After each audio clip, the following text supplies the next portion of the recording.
Alright, welcome back to another exciting episode of engineering here at Four Rivers.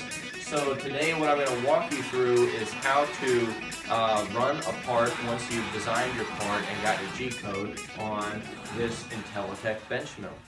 So the first thing we're going to do is go through like the simple procedures of how to pull up your code and verify it and make sure that it's ready to run in this program.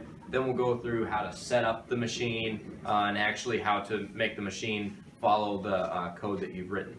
So first, if you can follow me over here, we're just going to take a look at our screen and I'll walk you through exactly what we're going to do to pull up our code that I put together previously with CNC Motion. So I'm just going to go in here in my search bar and type in CNC, and I can see the program pulls up right away here. CNC base for Intelitek CNC. So I'm going to pull that up. Here's my program, and I've already got my information saved on a flash drive over here. So first I'll open my file. In this case, I'm looking for this file right here.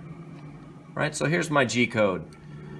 Everything's ready to roll here, but in order to get this done, I want to first make sure that my code is good. So I've got my little stock box over here. If I'm going to verify it, it's probably going to end up looking a little silly because my block is not to the proper dimensions. I need to dimension this block. So I'm just going to right click on it and hit setup, and that'll bring me to this window, and I can click the stock tab. And from this point, I can design how I want my stock to be. So in this case, I'm looking at something that's not 2 inches long, but 3. And the width is already 2, so we're good there. And the height is going to be 2 inches as well. So when I do that, you can see that it will change the size of my stock.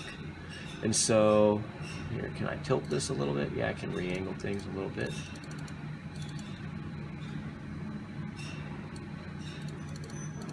There we go.